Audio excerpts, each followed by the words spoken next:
Well, hello, everyone. This is John Byrne with Poets and Quants. Welcome to Fridays with Sandy. That would be Sandy Kreisberg, founder and CEO of HBSGuru.com. Hello, everybody. Happy weekend, happy spring, and good to be back. We have in Nigeria, Blessing, who just joined one of the 3 top global management consulting firms.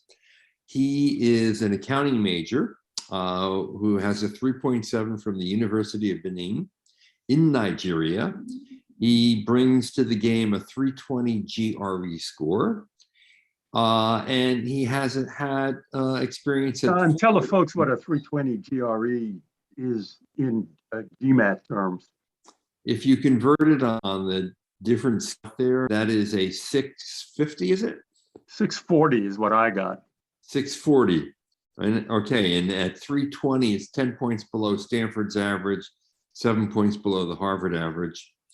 Blessing has also worked for PwC in its advisory practice. He's worked for an investment management firm as an analyst. He's worked for a company that became a unicorn in Africa. So he's got some interesting experience before joining one of the top 3 management consulting firms only a month ago.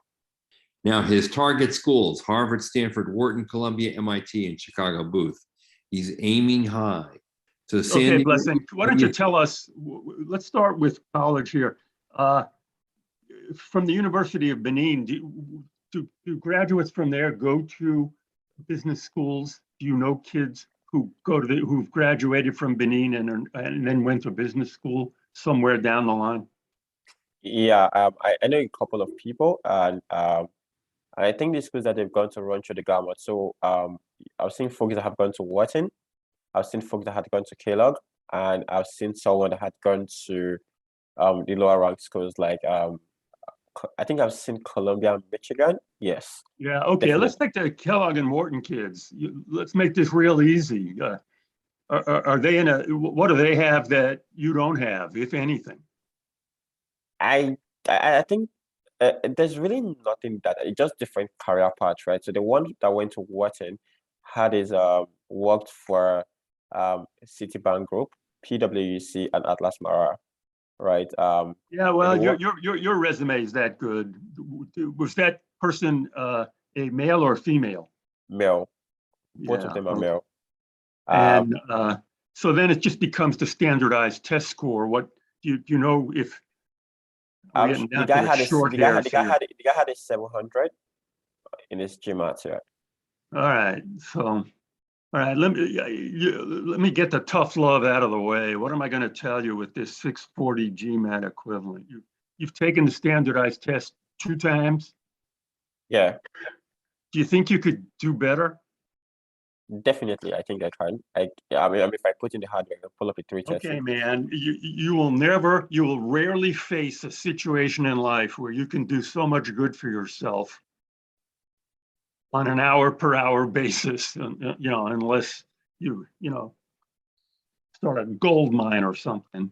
It could be a tremendous payoff for you in terms of admission, in terms of scholarship, in terms of the fact that companies often ask for your, even when you're in business school and you interview, companies ask for your GMATs. Isn't that right, John? Yeah, that's true. That's still true. Yep.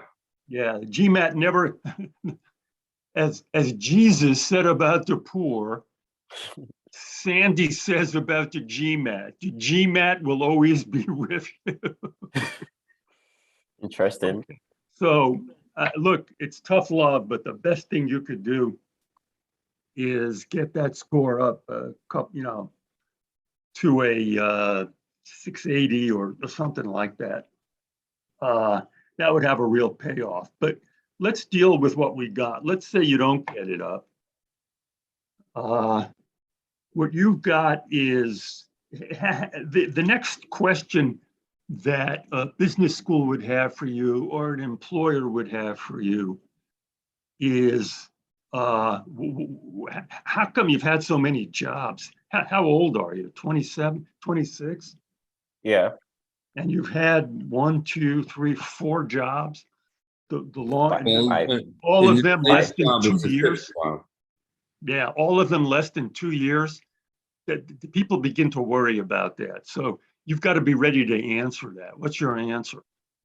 So I think for me, I'm moving now my career goes. I think out of school, I mean, didn't know what to do next. So consulting seemed like a very interesting option for me. So I did corporate finance, and I learned a lot, just trying to advise companies. But you realize very quickly that you don't have a skin in the game, right? So it's very easy to just advise people. So I wanted something to have a bit of skin in the game, which was private equity, right? You're taking investors' money and you're investing into good companies, companies that have good track record. But again, I think for me, I also realized that there's also the part of, you know, knowing how to invest in good companies. But again, you don't get to deploy that capital for the company, right? So, and it's also the part of, investor reporting. So I went into corporate to learn one thing. If I have taken the money from investors and I want to report my Yeah, performance. you're giving them a snow job. They want to know how come you've had so many jobs, and you have to. What you're doing is explaining what was attractive about each of the jobs, and that's a little different. You got to answer the question directly. You go, I have had. You're right. I have had a number of jobs, and largely I've been fortunate to come up with great opportunities after a year working at a job, and I can go through that with you. But that's the reason I was going to what I thought were very exciting opportunities. Okay, Sure, sure. that's called acceptable bullshit. Got it?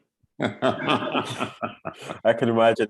Well placed, actually. I think very succinct response, actually. Well, acceptable BS is something they respect since they're in the business of they're in the business of teaching you how to do it. A lot of business school is just that. You know, I can putting imagine. lipstick on a pig is one definition of business. Learning how to put lipstick on a pig is one definition of business school. Okay. Yeah, I mean, there are two red flags here, and one is the your current GRE score for the schools that you want to target, and the second is all the jobs that you've had. So you have to.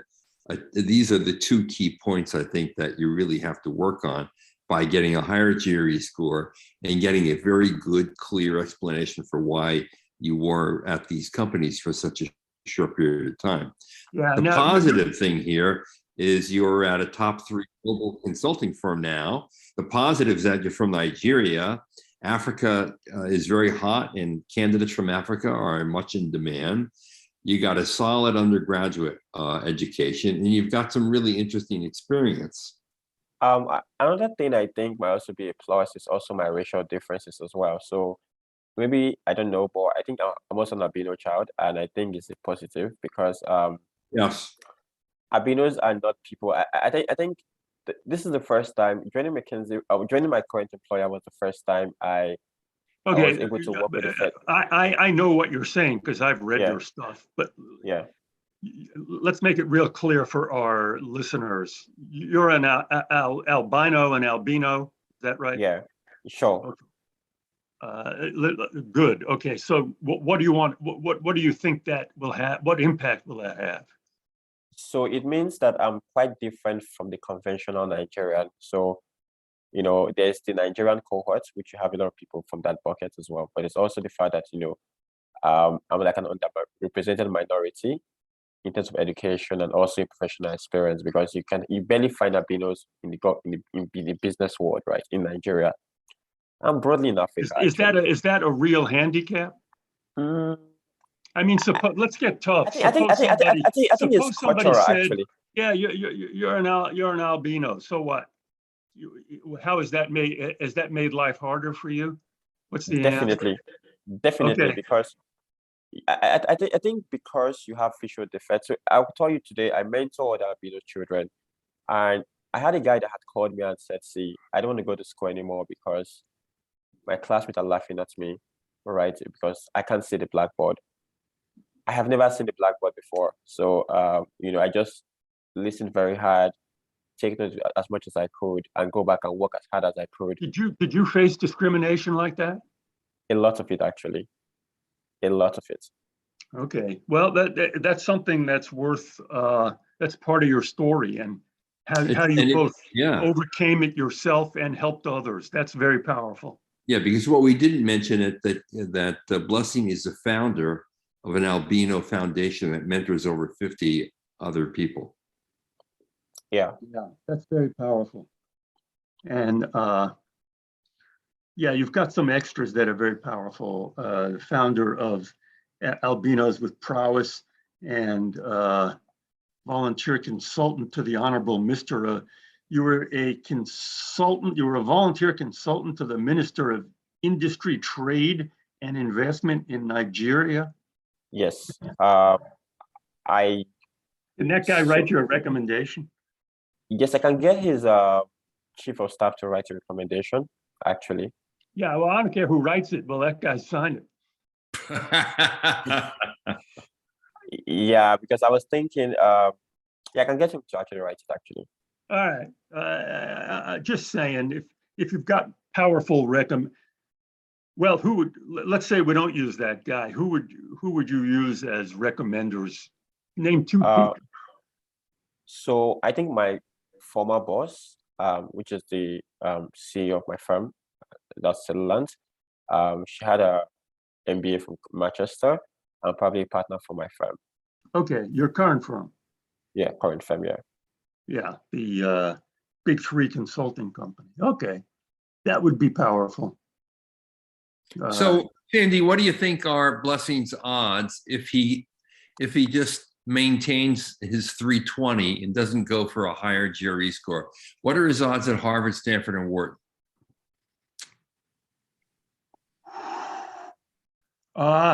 He's got a lot to like, man.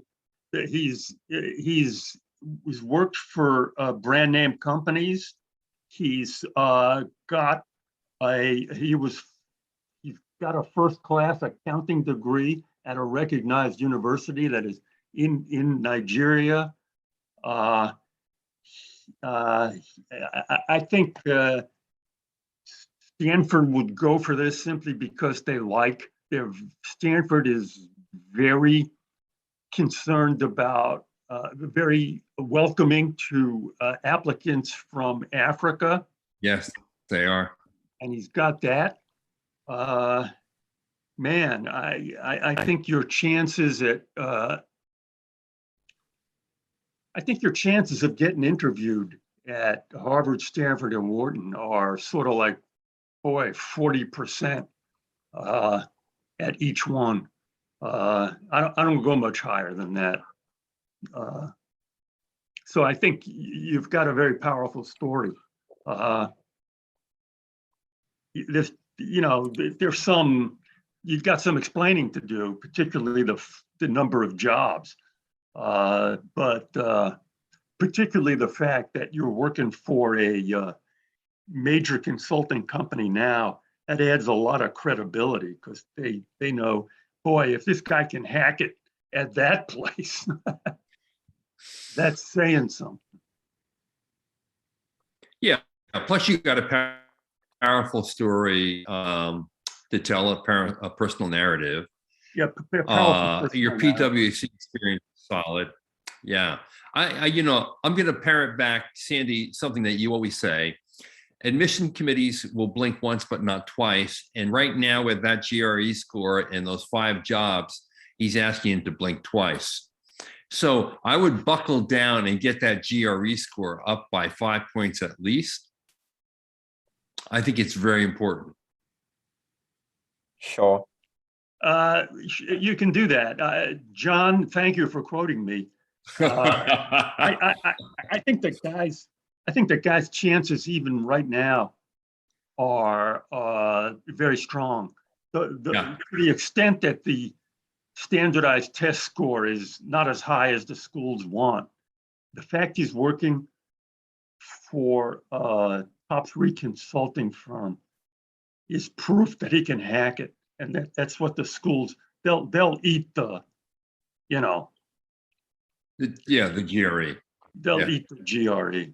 Yeah. Particularly since it's the GRE. Yes, and he graduated first in his accounting class, which is noteworthy. And you got the PwC thing, which is big and important as well, along with your other jobs, which are impressive, even if you haven't been there a long time. So you're right. You got a lot going for it, man. Yeah, I think your chances are good. Just have to. There's a lot of loose ends here that you've got to sew up neatly. That's all. Got to explain the 5 jobs. Got to do a little bit of explaining about what going to college in Nigeria is like, but you're a strong candidate, man. So I also took the CFA. I've also done CFA level 1 and 2, and I had above 90% for both of them. I think none of my scores were below. I was like in the top 10% globally. So I don't know if that also gives more credit, and I had both of them on scholarship, CFA. It'll help a little bit, but getting your GRE higher will help more. Interesting.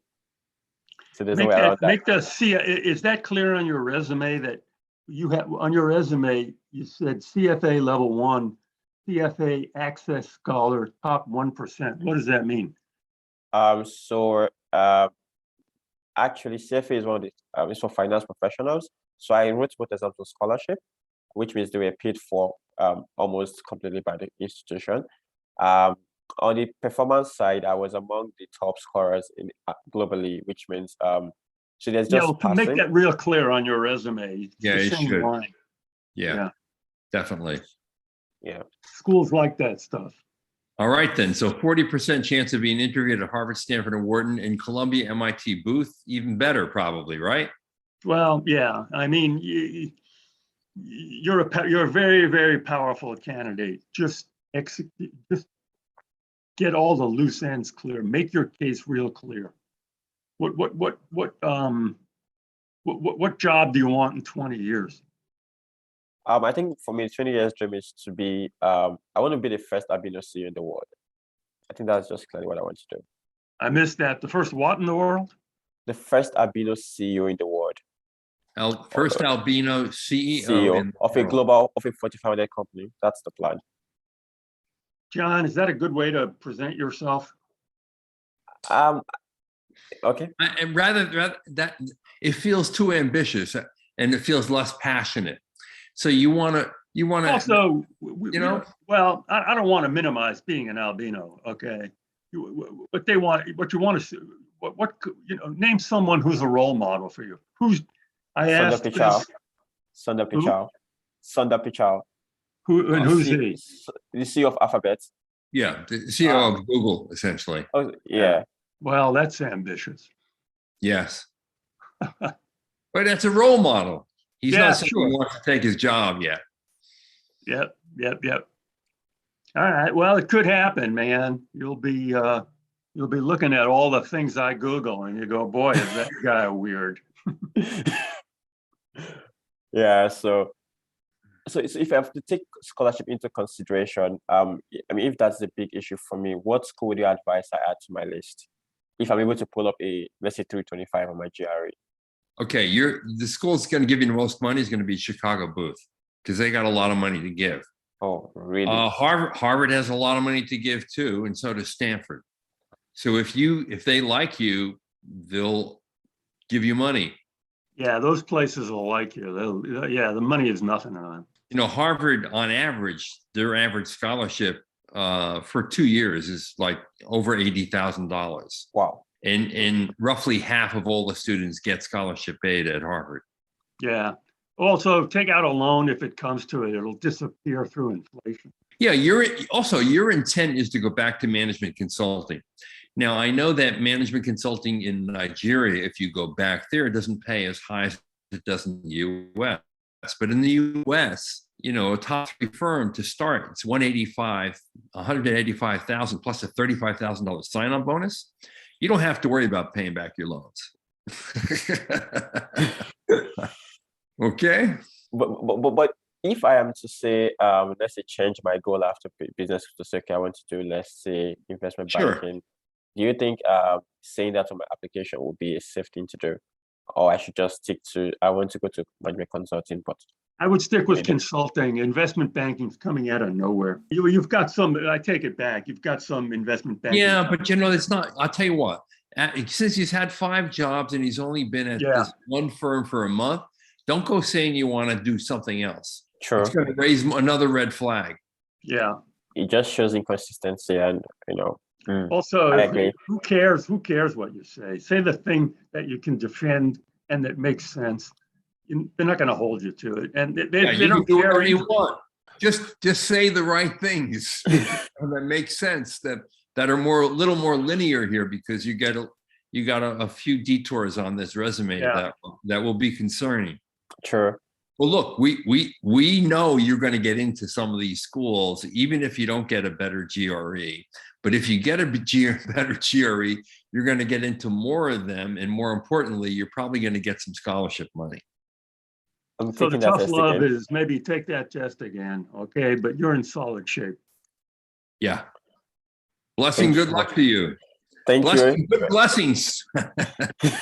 Thank you very much. It was really a pleasure getting to meet you guys in person. I've been following Good your to meet program you. for- I expect to be reading about you. Shalom, peace. We'll see you. Thank you. We'll see you on one of these campuses Be in the good. U.S. Yes. Okay? Sure. You're gonna love Take it. care. Sure. All right. You've been watching Fridays with Sandy. This is John Barrett with Poets and Quants. Thanks for tuning in.